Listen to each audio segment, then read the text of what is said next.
les mesures qu'il y a en face. On ne peut pas avoir une grille de risque avec plusieurs typologies et un seul jeu de mesures, même si on n'a qu'un seul produit, donc on doit aussi s'adapter aux clients. La CPR, donc je le disais, l'a confirmé récemment, et dans une volonté de pédagogie qui est assez intéressante d'un point de vue extérieur et par rapport à ce qui est fait sur d'autres sujets. Elle recommande même certaines typologies d'outils, notamment sur les suivis de transactions, et on aura l'occasion d'en parler. Ensuite, un autre point d'attention important et qui fait partie de la courbe d'apprentissage au sens premier du terme, c'est l'honorabilité et la formation des dirigeants et des représentants. Évidemment, la formation LCBFT est une exigence express des textes, mais on ne s'arrête pas là, et dans le cadre de l'instruction, dans le cadre de la constitution de dossiers, c'est un sujet qui revient régulièrement, avec parfois des difficultés administratives avec les diplômes étrangers, où il y a un peu de temps pour les faire reconnaître ou faire reconnaître leur équivalence en France. Ensuite, un point qui revient régulièrement dans les discussions internes à l'ADAN et notamment entre juristes à l'ADAN, c'est les cumuls de statuts, et on l'a évoqué tout à l'heure en prospectif avec Mika et la nécessité de cumuler avec un statut d'établissement de monnaie électronique. C'est pas le seul cumul, et il y a déjà aujourd'hui des sujets avec les qualifications de conseiller en investissement financier notamment, et pour la manipulation de fonds, comme c'est historiquement la position de la CPR qui est le superviseur là-dessus sur la manipulation de fonds, on peut être PSAN et proposer les services 1 à 4.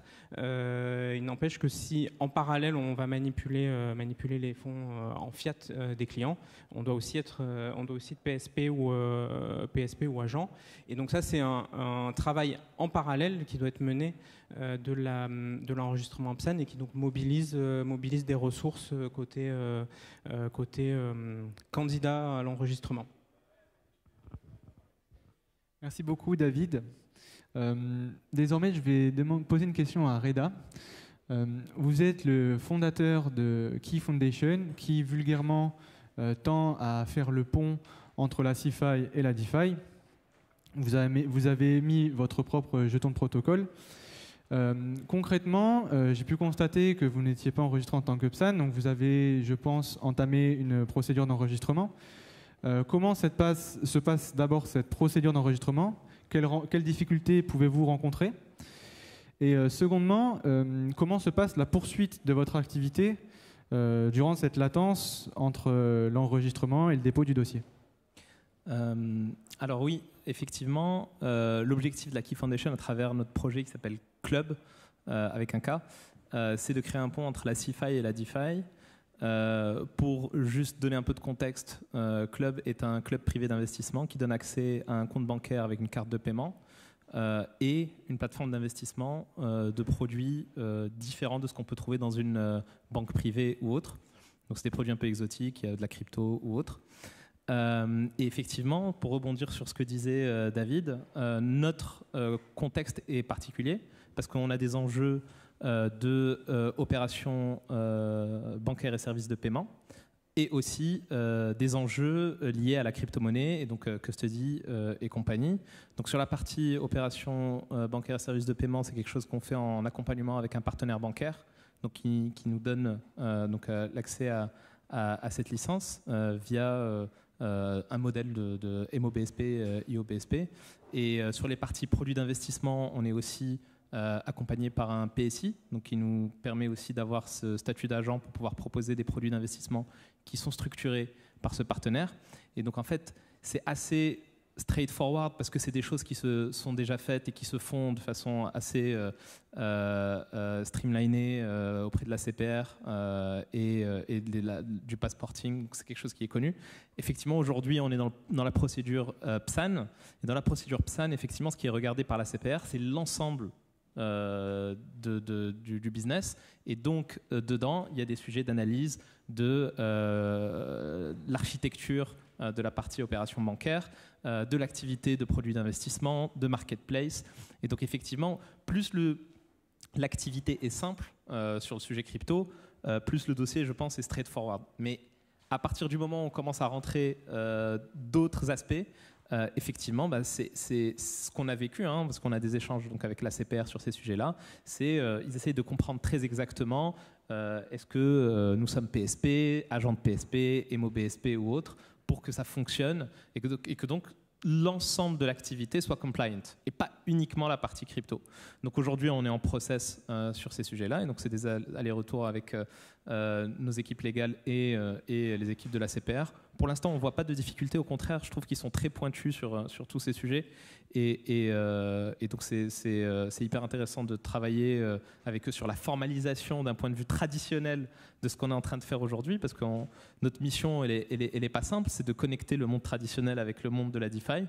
Je vous dirai dans 3 mois ce qu'il en est, parce qu'on est encore dans cette procédure-là, et je pourrais donner mon retour d'expérience à ce moment-là. Merci beaucoup. Enfin, concernant la procédure d'enregistrement, les principaux retours des acteurs que l'on a, c'est que les difficultés les plus rencontrées par ces derniers résident dans la mise en place des règles relatives à la lutte contre le blanchiment d'argent et le financement du terrorisme. Désormais, je vais poser une question à Pierre Gérard, qui est le CEO de ScoreChain, un outil d'analyse transactionnelle. Et je voudrais savoir en quoi le recours à ces outils d'analyse transactionnelle peut faciliter la mise en place de ces exigences de lutte contre le blanchiment d'argent et contre le financement du terrorisme pour les PSAN, et quelles sont les limites relatives à ces outils d'analyse transactionnelle, notamment quand un PSAN peut recourir, quand le client d'un PSAN recourt à un mixeur, à un DEX ou à des cryptoactifs anonymes. Alors, bonjour. Alors, c'est plus que facilité, c'est obligatoire aujourd'hui. C'est-à-dire on va permettre de faire l'origine des fonds. Et de la même manière que quand vous faites des transactions en euros et que vous achetez un appartement, une maison, on va vous demander d'où vient l'argent. En tout cas, il y aura eu les contrôles qui auront été faits. De la même manière, l'avantage de la blockchain, c'est qu'on voit tout. Et toutes les transactions sont toujours là. C'est un petit peu comme si chaque fois que vous dépensiez 1 000 €, on a la capacité de remonter toutes vos transactions bancaires depuis 12 ans pour Bitcoin. Donc, nos outils permettent d'identifier l'origine des fonds. On a des algorithmes et de l'importation d'informations qui fait qu'on va identifier les échanges, les services qui ont été utilisés en amont par le client. Et d'ailleurs, on est même capable d'identifier d'après le wallet où il dépense l'argent. Donc on a une double information en quelque sorte. On voit l'argent que vous avez, on voit d'où il vient et on voit ce que vous en faites. Donc quand on parle que la blockchain n'est pas transparente, elle est finalement beaucoup plus qu'une banque. Mais entendu, il y a des limites. Les limites vont être qu'il y a des services qui ont de mixing notamment, qui vont cacher et brouiller les pistes. Mais c'est déjà une information. Le fait qu'un client utilise du mixing, vous pouvez dire, bah non, moi, dans mon process d'onboarding, ou bien il est capable de m'expliquer en amont d'où viennent les fonds. Et je peux donc faire le in et l'out du mixing. Mais si je n'ai pas d'information sur la provenance des fonds, ben, je considère qu'ils ne sont pas légitimes. Alors, donc c'est toute la partie là d'algorithmie et de données, et on est quelques concurrents dans le monde à le faire. Après, au niveau des DEX, alors en fait, un DEX, donc un échange décentralisé, est beaucoup plus transparent qu'un échange centralisé, parce que toutes les transactions de swap vont être lisibles à travers les smart contracts. Et d'ailleurs, on était une des premières sociétés à fournir la capacité d'identifier un swap de token à travers un échange décentralisé. Alors que Kraken, vous envoyez des fonds à Kraken, vous en récupérez, c'est pas les mêmes. Là, on fait confiance à Kraken, et bien entendu, on peut leur faire confiance vu leur niveau de compliance et de réglementaire. Tout ce qui est par contre les AEC, notamment donc les coins anonymes ou par design anonyme, alors on peut naturellement penser à Monero. On a l'impression aujourd'hui qu'ils vont s'exclure eux-mêmes. Donc un PSAN qui voudrait offrir du Monero à ses clients aura du mal à pouvoir dire je fais un contrôle des flux Monero, parce que par design, c'est pas possible et personne ne peut le faire aujourd'hui. Donc par contre, on pourrait toujours faire confiance à un client qui va vraiment discloser toutes les informations Monero et tout son portefeuille, mais ça peut être un peu compliqué de sa part, vu qu'il a utilisé Monero, principalement a priori pour pas montrer ce qu'il fait. Même si là, on a la limite entre la protection de la vie privée et la transparence nécessaire à être intégré dans un écosystème qui veut être quand même légitime et intégré, comme on le dit, avec la finance traditionnelle. Merci beaucoup, Pierre Girard. En octobre dernier, la Commission européenne a publié son Digital Finance Package qui comporte d'une part le régime pilote et d'autre part le projet de règlement MiCA. Dès lors, un nouvel horizon réglementaire s'offre à toute l'Europe et d'ici les prochaines années, les acteurs assujettis en France ne seront plus soumis à la loi Pacte, mais tout simplement à une réglementation européenne. De ce point de vue, David Roche, pouvez-vous nous expliquer les grandes lignes de ce Digital Finance Package, les grandes lignes de MiCA et du régime pilote, et quel calendrier pourrait être adopté pour l'entrée en vigueur de MiCA et de PRR selon vous?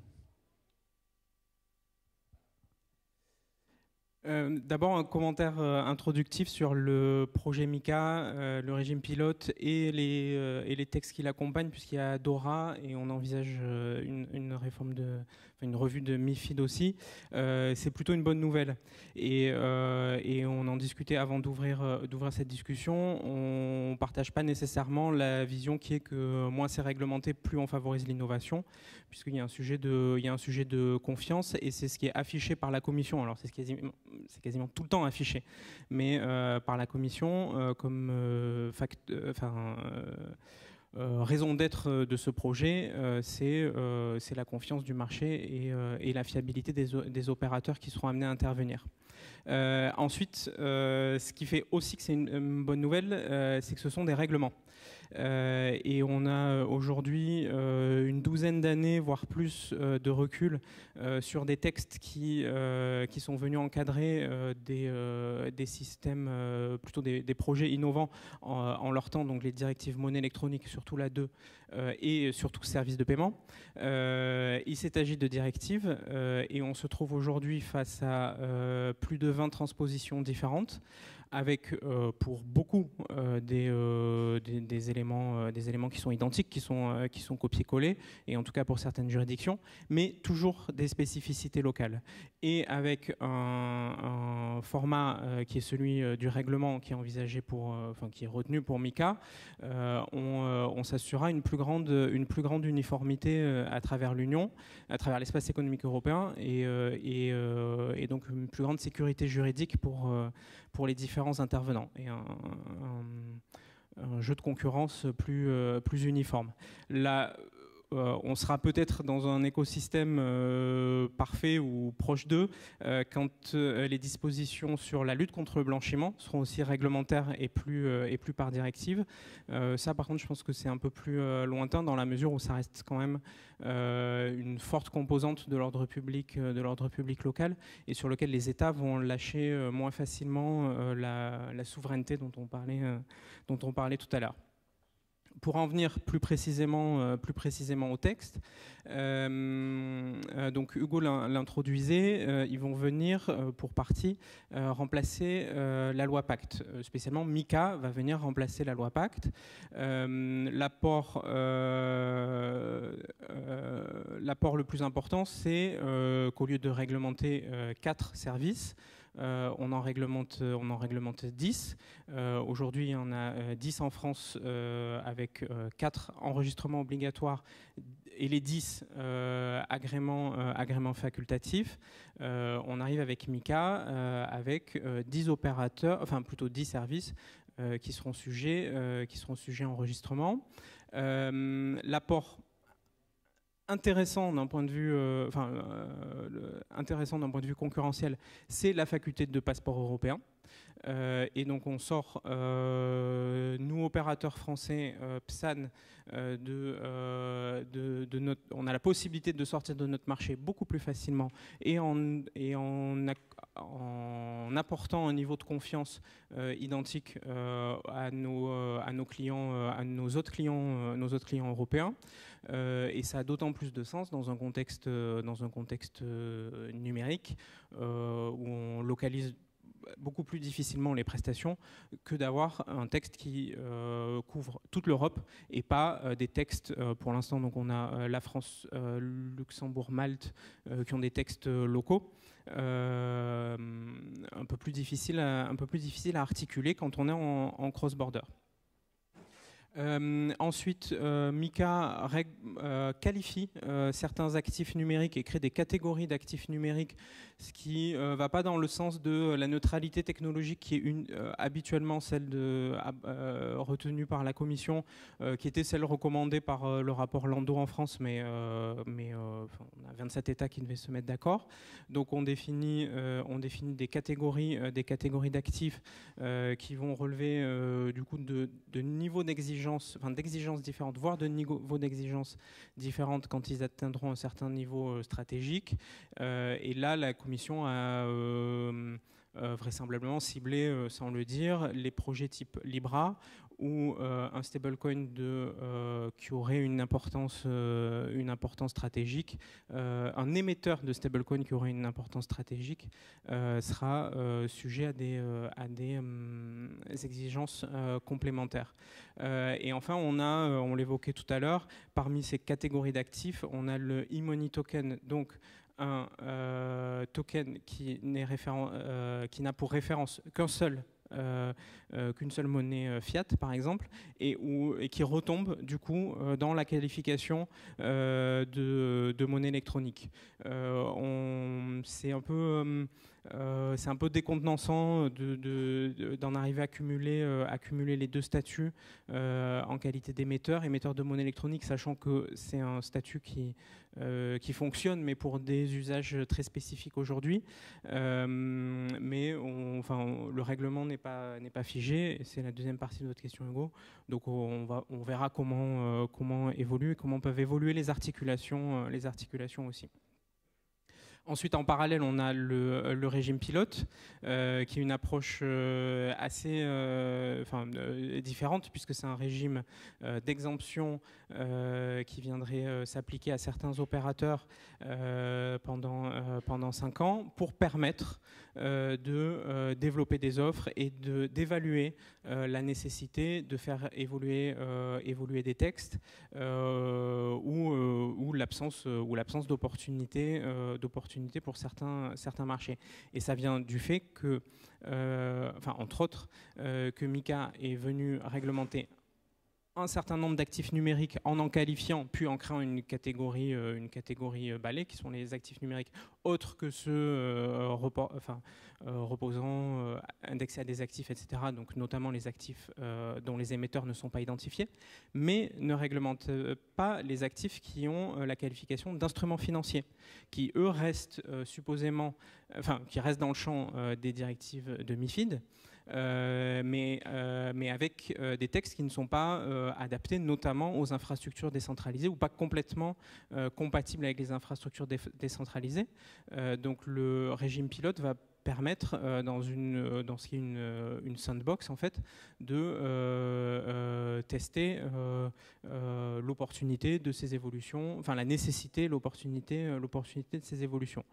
Quant au calendrier, qui est un peu la question piège, c'est un peu compliqué de s'avancer.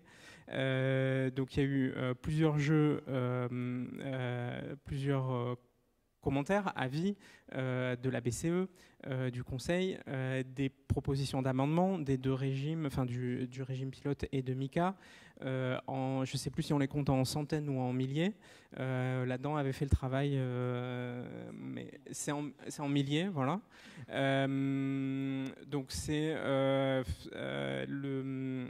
suis désolé, mais je ne peux pas m'avancer de manière très certaine sur le calendrier. On est sur un temps moyen et on est a priori sur un temps plus court, que c'est un sujet plus tard dans l'après-midi, que les monnaies numériques de banque centrale qui ne sont aussi pas dans MiCA et qui sont à horizon plus 2025-6, vu les déclarations de Christine Lagarde. Merci beaucoup David. J'en viens à la vision du Digital Finance Package par l'AMF. Donc la question est pour vous, Julien Niveau. Comment percevez-vous la mise en place de ce Digital Finance Package, donc principalement MiCA et PRR, vous l'aurez compris, et voyez-vous des axes d'amélioration possibles sur ce Digital Finance Package, et comment implémenter MiCA et PRR avec la loi Pacte qui est déjà en vigueur en France? Du point de vue de l'AMF, selon vous, bien sûr, c'est très hypothétique.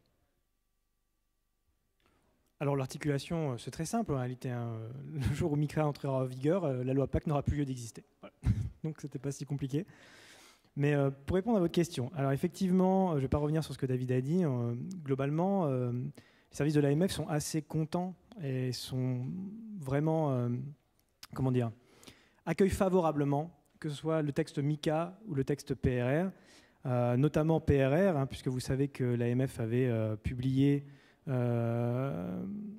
c'est les orientations que devrait prendre une réglementation crypto européenne au début de 2020, et elle appelait à la création de ce qu'on appelait donc à l'époque l'AMF un Digital Lab, qui en gros était une sandbox au niveau européen pour les instruments financiers qui utilisent donc, qui sont tokenisés donc pour les acteurs qui utilisent la blockchain pour des instruments financiers.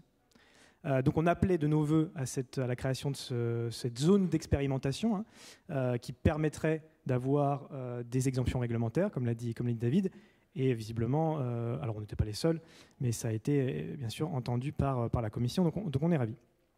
Alors au-delà de ça, bien sûr, il y a des points d'amélioration. Le texte ne sont pas tout à fait parfaits, mais c'est normal, c'est le jeu des négociations. Alors, pour ce qui est de MiCA, alors rapidement, parce que c'est un très long texte et il y aurait beaucoup de choses à dire, les services de l'AMF, en fait, de notre point de vue, il y a quelques priorités, parmi lesquelles, je dirais la première, c'est assurer un texte qui soit neutre à la technologie. Une vraie neutralité, c'est-à-dire qu'il n'y ait pas de biais en faveur d'une technologie en particulier, et là je pense bien sûr à la technologie blockchain privée. Le but de MiCA, et nous en tout cas notre position à l'AMF, c'est de permettre l'utilisation de tout type de technologie, et y compris les technologies de blockchain publique. Et on appelait également de nos voeux que MiCA soit plus clair s'agissant de la finance décentralisée, donc des modèles d'affaires DeFi. Donc le texte qui a été publié en septembre dernier, si vous voyez, si vous l'avez consulté, c'est pas très clair comment on doit traiter la DeFi. Là, lors des négociations qui sont en cours, on voit qu'il y a une position qui a été prise qui est beaucoup plus claire, et on s'en réjouit. Et on pense que ça va dans le bon sens. Donc neutralité technologique, pour nous, c'était très important. Deuxième point très important, c'est la proportionnalité. On souhaite avoir des règles qui soient proportionnelles, que ce soit pour les émetteurs d'ICO ou que ce soit pour l'équivalent des PSAN européens, qui sont les prestataires de services sur cryptoactifs. C'est important toujours de chercher cet équilibre entre protection de l'investisseur d'une part et ne pas freiner l'innovation. Et donc c'est pour ça que la proportionnalité, les principes de proportionnalité sont importants, et l'AMF a veillé et continuera à veiller tout au long des négociations à ce qu'il y ait ce principe de proportionnalité qui soit appliqué pour les prestataires sur actifs numériques, notamment pour les plus jeunes pousses. Donc ça serait plutôt le deuxième point. Et s'il devait y en avoir un troisième, pour ce qui est de MiCA, ce serait peut-être de renforcer, je dirais, l'aspect européen par le renforcement des pouvoirs de l'ESMA. Vous savez, l'ESMA, c'est l'autorité qui est au niveau européen, l'équivalent de l'AMF, pour donc tout ce qui est instruments financiers. Et force est de constater que dans MiCA, l'ESMA n'était pas doté d'un rôle très important, alors que l'EBA, qui est donc l'autorité bancaire européenne, donc qui est l'équivalent de l'ACPR mais au niveau européen, avait de nombreux pouvoirs qui lui étaient conférés.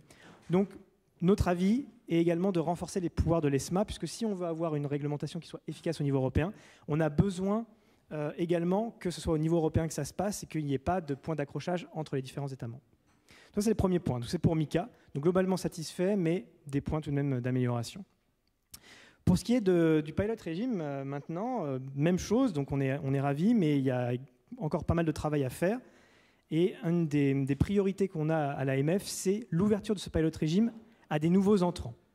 Quand je dis des nouveaux entrants, c'est-à-dire qu'aujourd'hui, si vous lisez le texte du pilot régime, il est réservé à une certaine catégorie d'acteurs, que sont les systèmes multilatéraux de négociation, les MTF, ou les dépositaires centraux de titres. Pour ces acteurs-là qui sont déjà agréés, pas de souci, vous allez pouvoir entrer dans le pilot régime. Mais pour des acteurs qui ne seraient pas déjà agréés, c'est moins clair. La position de l'AMF est de dire que pour ces acteurs-là, donc ceux qui font la démarche de demander un agrément en tant que MTF, en tant que DCT, mais au cours duquel il y a certaines articulations, certains articles même, que ce soit de MIFID ou de CSDR qui régit ces statuts-là, eh bien, avec le business model crypto, ça ne peut pas le faire et on a besoin d'une exemption, qu'on puisse pouvoir donner tout simplement l'opportunité à ces acteurs-là de pouvoir rentrer dans le pilot régime. Donc ça, c'est vraiment, je dirais, une des priorités de nos positionnements. Une autre priorité, alors, toujours pour le pilot régime, c'est au niveau des seuils. Le pilot régime, il met en place un certain nombre de seuils, je ne sais pas si vous l'avez vu, vous pouvez vous rendre compte, par type d'instrument financier. Il y aura un seuil pour les obligations, un seuil pour les actions, etc. Bon. Nous, notre avis, c'est que ces seuils-là ne sont pas suffisamment hauts pour pouvoir être attractifs et pouvoir faire en sorte que ce pilot régime-là puisse réellement être une zone d'expérimentation avec des volumes suffisants pour que ce soit intéressant pour que des acteurs puissent s'y engager.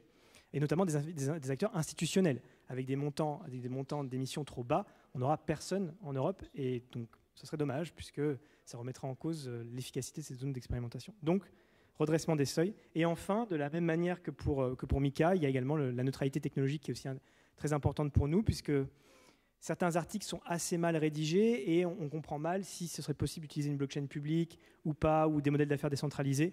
Pour nous, c'est la même chose. Le pilot régime se doit d'être neutre technologiquement.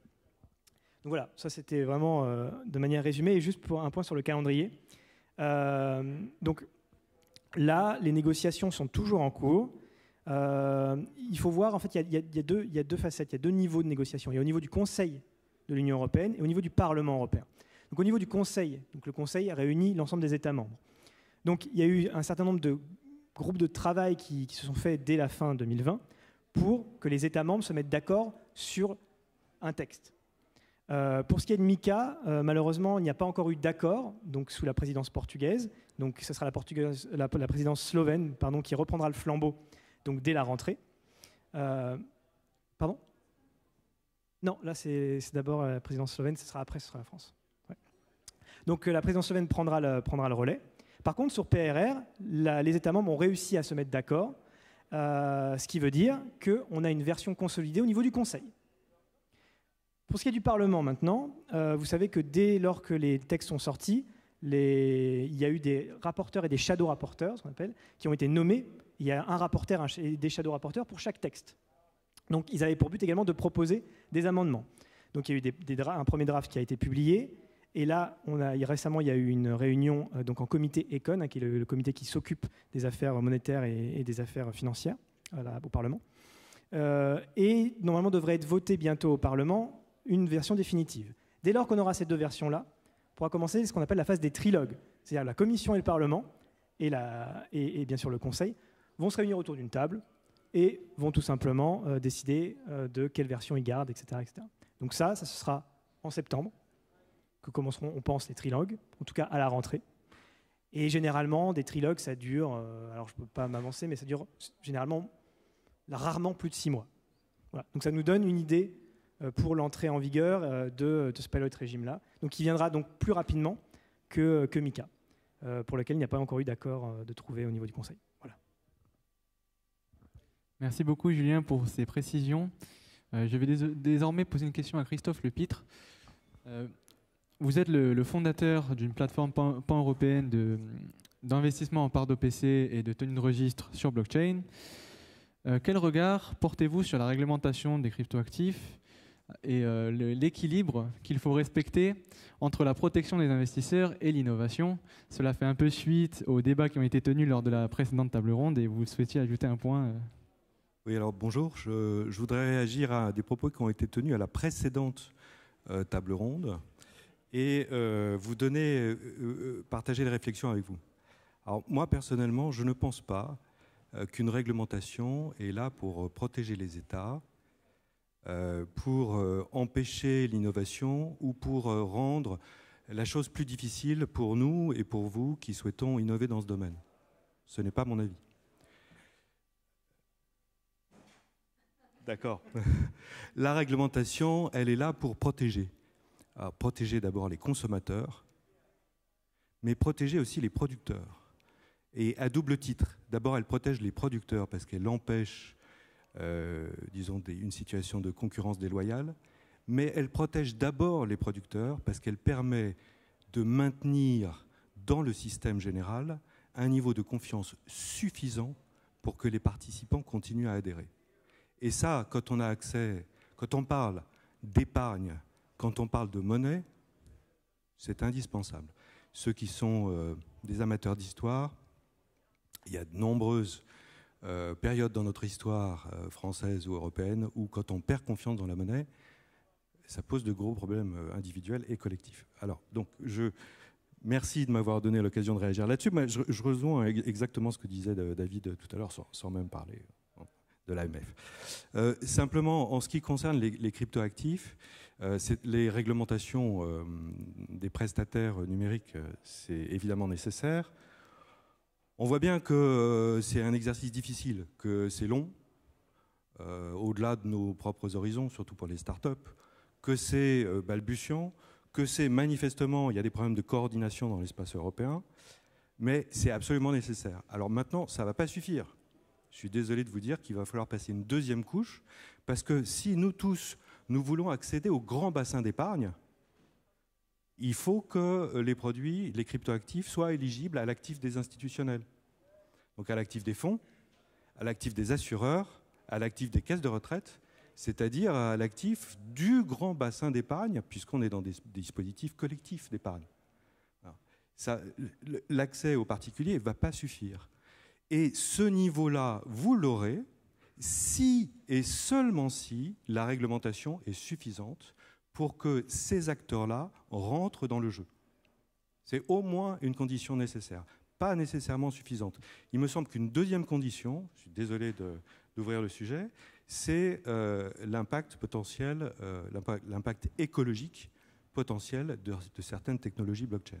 Vous n'aurez pas les investisseurs sur le Bitcoin pour ces raisons-là. Donc on aura un problème sur toutes les blockchains de ce type-là, de compétition. Vous aurez du mal à avoir les investisseurs. Or, ce sont des gens qui nous intéressent, parce que c'est là qu'on va pouvoir développer nos business. Eh bien, merci beaucoup pour la nuance que vous avez su apporter. Je pense que c'était très intéressant et nécessaire de le faire. À l'aune des nouvelles guidance du GAFI et de la mise en place d'une 6e directive anti-blanchiment au niveau européen, on peut imaginer que de nouveaux services sur actifs numériques feront l'objet d'une réglementation en matière de lutte contre le blanchiment d'argent et contre le financement du terrorisme. De ce point de vue-là, Pierre Girard, quel avis portez-vous sur cette future réglementation, sur les nouveaux services qui pourraient être réglementés, je pense notamment à la DeFi, et surtout, comment pensez-vous que les diverses autorités pourraient enforce cette réglementation au regard du manque, de l'absence d'entité centrale dans les protocoles DeFi? Tout d'abord, il faut espérer déjà que dans l'avenir, la réglementation ne soit pas uniquement définie par les Américains, pour nous Européens, quand on voit que aujourd'hui, quand FATF, GAFI imposent des recommandations, on a l'impression qu'elles font force de loi le lendemain dans le reste du monde. Et on voit également qu'il y a des prestataires américains très forts dans tout. Nos concurrents aujourd'hui sont américains. Alors si on veut également faire référence à la table ronde précédente où on parlait de l'innovation en Europe, on voit les difficultés qu'on a de nous, les acteurs, et tous les PSAN et des sociétés comme nous, à lever des fonds, à convaincre des VC auxquels il faut expliquer ce que sont les cryptos et pourquoi il faut investir. Et de l'autre côté, on a des boîtes américaines qui sont nos concurrents à nous, sont valorisés à plusieurs milliards. Donc on se bat aujourd'hui contre des sociétés, et on gagne heureusement des contrats de temps en temps contre elles, qui sont valorisées plusieurs milliards. Donc il y a un décalage terrible. On parlait tout à l'heure du rapport de 1% de Coinbase à Ledger, mais il est identique dans notre écosystème. Donc c'est la première vision du futur. Est-ce que Mika est une réponse ou pas? Je crois que dans les premiers textes de Mika, il n'y avait pas Bitcoin. Le mot Bitcoin n'est pas cité dans, je crois, la première version. Alors, je ne sais pas si c'était rajouté après. Mika. Donc on parle de crypto, mais on n'en parle pas vraiment. On parle de blockchain, mais comme on disait, est-ce que public, privé? Donc très compliqué aujourd'hui pour tous les acteurs de voir comment la réglementation va évoluer. Et bien entendu, je rejoins Christophe, il faut trouver des équilibres. La réglementation est utile, elle n'est pas que là pour protéger les acteurs existants. Elle est également là pour que des nouvelles startups puissent se développer. Maintenant, autour des DeFi, il y a peut-être une opportunité en fait. C'est-à-dire que la DeFi, c'est la monnaie programmable ou des instruments financiers programmables.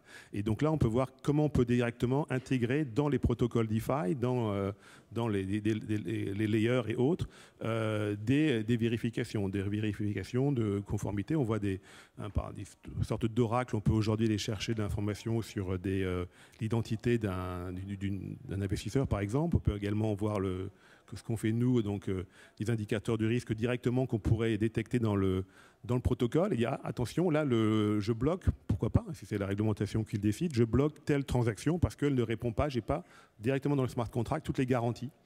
Donc, plutôt que de diaboliser des choses comme la DeFi et dire oui, mais là, c'est du peer-to-peer, et d'ailleurs, c'est des choses qui ont été remises en avance par les dernières recommandations du GAFI également. Petite parenthèse, on voit le décalage, le temps que ces organismes analysent les nouveaux usages, la technologie a déjà avancé. Donc à chaque fois, on dit il faut qu'on redonne encore 6 mois pour voir où on va. Donc il y aura des points d'équilibre, encore une fois, qui vont être trouvés, mais on est dans une phase aujourd'hui exploratoire encore, beaucoup. Donc voilà, voir comment en fait on peut rejoindre ces deux la technologie peut aider la réglementation, et sans que la réglementation tue l'innovation, mais je pense qu'on est tous là un peu pour ça. Oui. Merci beaucoup, Pierre. Désormais, je vais poser une question à Monsieur Lepitre, s'agissant de MIF2. En quoi, selon vous, les opportunités offertes par la technologie blockchain permettent de respecter plus aisément les exigences posées par MIF2? Oui, alors MIF2, c'est une grande réglementation avec des tas de piliers. Il y en a un qui nous intéresse quand on est dans le domaine des cryptoactifs ou de la distribution de fonds, ce qui est mon cas. C'est de répondre à des questions que le régulateur s'est posées, qui sont à mon avis des questions très simples et très utiles. La réponse n'est pas toujours au même niveau de simplicité, c'est parfois très complexe et d'ailleurs c'est pas facile à mettre en œuvre. Donc la blockchain aide, oui, c'est vrai. Quelles sont les questions que le régulateur se pose et à quoi sert cette réglementation? L'investisseur comprend-il le produit? Quand même. Hein? Et puis le produit, donc ça c'est une question qui est posée aux distributeurs ou aux fabricants. Et puis, oui, c'est ça. Et puis aussi, est-ce que le produit correspond aux besoins de l'investisseur? Donc, est-ce qu'il le comprend? Est-ce qu'il correspond à ses besoins? Après, vous déclinez ça dans un texte réglementaire. Donc les besoins, c'est en termes de liquidité de l'instrument, en termes de risque, en termes de volatilité, etc. Est-ce que c'est une fraction appréciable de son portefeuille ou au contraire une fraction extrêmement minime? Donc cette réglementation a pour objet de répondre à ces questions-là afin d'éviter le mis-selling. Donc en fait, là encore, c'est une réglementation qui protège bien sûr l'investisseur, mais qui protège peut-être avant tout le producteur. Parce que le mis-selling, ça se finit devant les tribunaux et en général, c'est long et douloureux. Donc il vaut mieux éviter ça. Donc est-ce que la blockchain aide à faire ça? Oui, dans une certaine mesure, puisqu'elle permet de certifier les documents, enregistrer les documents et ensuite de rendre le KYC partageable, de telle sorte qu'un client qui accède à une plateforme de négociation ou qui accède à une plateforme de distribution de fonds, par exemple, réalise son KYC une fois et pas N fois. Bon, donc ça, c'est un gain de temps appréciable par rapport à la situation actuelle où on a plutôt des relations bilatérales entre investisseurs et producteurs de fonds. Voilà. Merci beaucoup, Christophe. Et désormais, je vais poser une dernière question avant d'envisager une vision plus long terme. Mais à l'horizon, simplement 2025,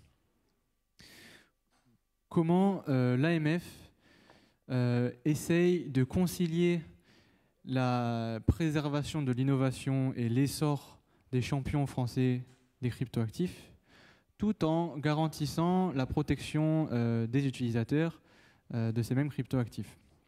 Comment l'AMF, à cet horizon-là, va faire en sorte de favoriser l'industrie française et de ne pas la fustiger à contrario? Oui, alors, vaste question. On n'est pas là pour fustiger l'industrie, je vous rassure, pas du tout. Effectivement, on essaye toujours de trouver l'équilibre entre, bien sûr, l'innovation et la protection de l'investisseur. On n'est pas là pour tuer les business et on n'est pas là non plus pour que ce soit le grand n'importe quoi. Alors, une fois qu'on a dit ça, ça paraît très simple, sauf que c'est très compliqué, pour plusieurs raisons.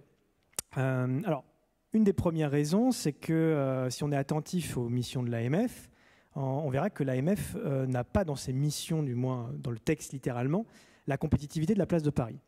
Cependant, la compétitivité de la place de Paris, elle fait partie intégrante du quotidien de l'AMF.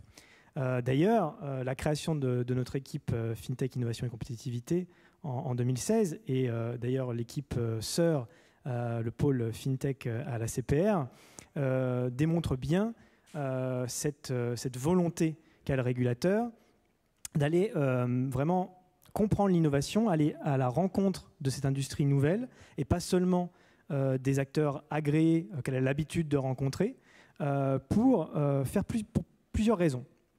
Et la première raison, c'est comprendre tout simplement les technologies, les nouvelles technologies, en l'occurrence la technologie blockchain, comprendre les nouveaux business models, les nouveaux modèles d'affaires, comme les modèles d'affaires en DeFi par exemple, être un point de contact pour l'ensemble des sociétés, y compris des startups, qui peuvent venir nous voir. Hein, je le dis là, je le répète, mon collègue est dans la salle, mon collègue Louis Charpentier.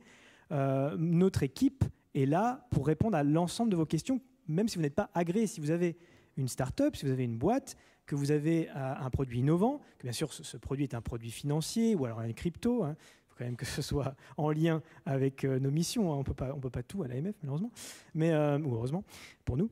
Mais vous n'avez pas besoin de venir accompagner votre avocat, pas du tout. Vous pouvez venir tout simplement nous envoyer un mail, nous téléphoner, et on est à votre disposition pour comprendre votre business model, pour vous guider également dans la jungle réglementaire qui est parfois compliquée pour des jeunes pousses à comprendre, ou tout simplement pour nous donner votre avis sur MiCA, sur PRR, c'est une catastrophe, c'est fantastique, il y a des choses à ajouter, etc. Donc on est là pour ça. Donc premièrement, comprendre, être à l'écoute de l'industrie, des jeunes pousses, de la nouvelle technologie, c'est ce qu'on fait tous les jours, en tout cas dans notre équipe. Et puis cet équilibre, ces positions, il faut également les porter au niveau européen, puisque le niveau national, et notamment quand on parle de cryptoactifs, ne suffit plus. Donc c'est cet équilibre entre protection de l'investisseur et innovation. On le porte aussi dans notre équipe, que ce soit au niveau européen ou au niveau international, pour faire en sorte donc à travers MiCA notamment, à travers PRR, faire en sorte qu'une industrie européenne puisse se développer et qu'elle puisse le faire dans un cadre qui soit un cadre, je dirais, un cadre smart, c'est-à-dire qui soit à la fois protecteur, qui puisse attirer des institutionnels, comme disait Christophe, parce que c'est important, et qui puisse également être au service des jeunes pousses, des entreprises innovantes qui ne doivent pas être laissées qui ne doivent pas être mis de côté, qui ne doivent pas être laissées sur le côté de la route, bien entendu. Et donc c'est pour cela qu'on se bat, c'est les positions qu'on porte chaque jour, et des fois c'est un peu compliqué, mais en tout cas c'est ce qu'on fait. Et donc le meilleur moyen de trouver cet équilibre-là, c'est comprendre les technologies. Et par moments, c'est compliqué. Hein. Vous savez, nous, toutes les semaines, on arrive avec des choses nouvelles. Donc c'était les blockchains publiques, la DeFi, le staking, le masternode, ça n'arrête jamais. Donc il faut à chaque fois se mettre à la page, essayer de comprendre, essayer de voir comment est-ce qu'on va traduire les besoins de cette industrie-là dans la réglementation. Et c'est par moments assez challenging, mais bon, c'est comme ça, et c'est ce qui fait l'intérêt de notre métier. Merci beaucoup, merci beaucoup. Je vais poser désormais une dernière question pour Reda, qui devrait être répondue assez rapidement. Malheureusement, il nous reste assez peu de temps. Je vais faire vite. Je m'en excuse. À horizon désormais 2030, plutôt 2025-2030, on pourra imaginer une réglementation de la DeFi. Vous qui travaillez directement avec ce secteur de la DeFi, comment voyez-vous cette réglementation à venir Pensez-vous qu'elle est pragmatique et pensez-vous qu'elle pourrait freiner éventuellement ou tout simplement ne pas fonctionner si elle n'est pas suffisamment pragmatique? Moi, je pense que je vais rejoindre Christophe et Julien sur ce qu'ils disent par rapport à la réglementation. C'est quelque chose qui a été créé en des décennies d'opérations des systèmes centralisés où la confiance, c'est la seule façon dont on peut fonctionner dans le monde de la finance.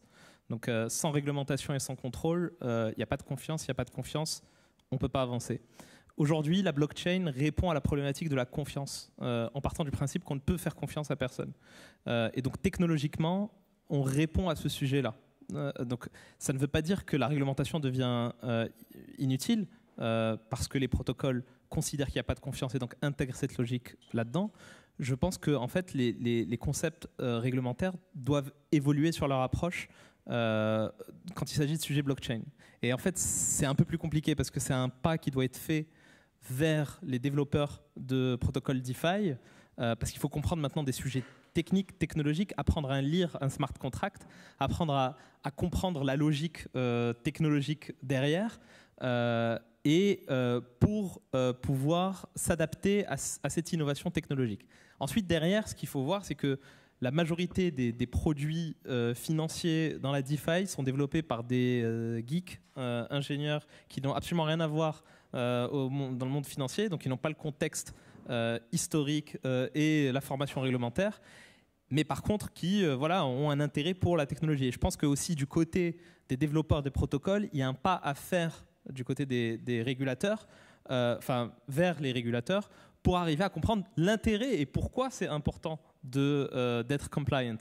Et donc, à partir du moment où les développeurs font ce pas vers le régulateur et que le régulateur fait ce pas technologique vers les développeurs, je pense qu'on arrivera à un moment où le spread va être faible et qu'il y a un alignement entre ce qui est fait et ce qui est checké par le régulateur d'un point de vue technologique. Et donc, je pense qu'aujourd'hui, on est dans les balbutiements de la DeFi et qu'il y a plein de technologies qui sont en train d'être développées et qui vont répondre aux sujets réglementaires, comme par exemple l'identité décentralisée, qui permettra aux plateformes DeFi type Paraswap ou Uniswap d'intégrer les checks KYC de façon totalement décentralisée et donc de répondre à ce besoin réglementaire tout en utilisant la technologie et en étant streamliné. Donc en fait, je pense qu'on est qu'au commencement et que c'est des briques qui sont en train d'être développées petit à petit et qu'une fois interconnectées, on arrivera à quelque chose de bien supérieur à ce qu'on faisait dans la finance centralisée, parce que le contrôle sera beaucoup plus simple. Parce que, comme disait Pierre, dans la blockchain, on est vraiment, à part dans des privacy coins, on a une visibilité très claire de ce qui se fait, et donc on a la possibilité de plus facilement faire le contrôle. Eh bien, merci beaucoup. A priori, l'AMF aura encore du travail sur la planche, alors. Ainsi s'achève cette table ronde sur la réglementation. Merci à tous pour votre attention. Et un grand merci à vous 5 d'avoir répondu présent. Merci beaucoup. Malheureusement, nous n'aurons pas le temps. Nous avons accumulé un peu de retard tout au long de la journée. Et de fait, nous ne pourrons pas faire la série de questions-réponses. Mais bien entendu, tous les panélistes restent disponibles. Si vous souhaitez leur poser des questions, je pense qu'ils y répondront volontiers. Merci à tous. Merci.